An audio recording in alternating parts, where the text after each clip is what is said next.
में नक्स की उम्मीद हो, लेकिन जो होना है वो होकर रहेगा। जी माँ, ये सच है। कुलसूम की रिपोर्ट्स बिल्कुल क्लियर हैं। वो मुकम्मल तंदुरुस्त है। नक्स आपके बेटे में है। मैं कभी बाप नहीं बन सकता। शादी के 4 साल बाद अजहर ने अपने नक्स का ऐलान सबके सामने किया था। कुलसूम के दिल में अचानक से एक लहर गुजरी। शायद ये इत्मीनान की लहर थी, शायद अपने मुकम्मल होने का खुशगवार एहसास था, या शायद अपने शौहर जो जी जान से उसे चाहता था उसके बाप ना बन पाने का मलाल। कुछ तो था जो कुलसूम पर तारी हुआ और पल भर में छट गया। अजहर रिपोर्ट्स में जो कुछ था पढ़कर अपने कमरे में आ गया। पीछे उसकी माँ और बहनें अभी तक बुत बनी वहीं खड़ी थी। कुलसूम मुतमईन थी, उसे शायद अब कोई ताना नहीं मिलेगा। अब वो सबके सामने अपने मुकम्मल होने का जोम भरेगी। आखिर नक्स उसकी सास के बेटे में था। कुलसूम अपने कमरे में आ गई।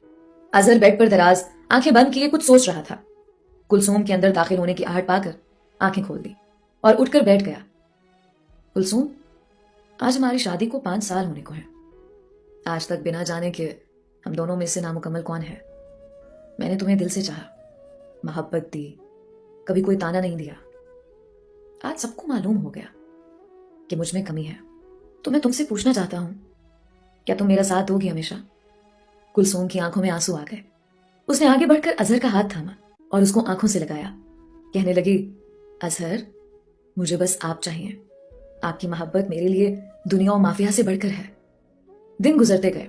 मामूलाते जिंदगी पहले की तरह बहाल हो चुके थे, लेकिन फर्क बस ये था कि कुलसूम अब सबसे ऊंची आवाज में बात करती थी।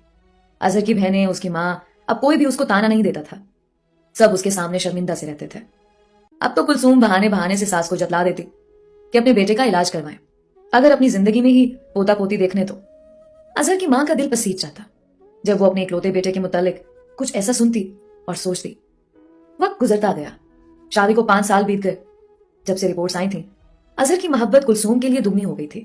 कुलसूम को लगता था कि अजहर इसलिए मुझसे ज्यादा मोहब्बत करने लगे हैं कि शायद मैं उनको छोड़ न जाऊं, लेकिन तकदीर हमेशा उसकी सोच पर मुस्कुरा देती। कुलसूम का एक चचाजाद भाई मुनव्वर भी था। महल्ले में बाप का किराना स्टोर था, वही चलाता था। पढ़ा लिखा भी कुछ खास नहीं था। कुलसूम के लिए दिल में पसंदीदगी के जज्बात रखता था, लेकिन कुलसूम ने मुनव्वर को कभी घास न डाली। जब से मुनव्वर को अजहर के मुतालिक पता चला, उस वक्त से वो बहाने बहाने से उनके घर आने लगा। कुलसूम से बात भी कर लेता। चूंकि उसका चचाजाद था, इसलिए किसी को एतराज नहीं था, लेकिन मुनव्वर की नीयत खराब थी।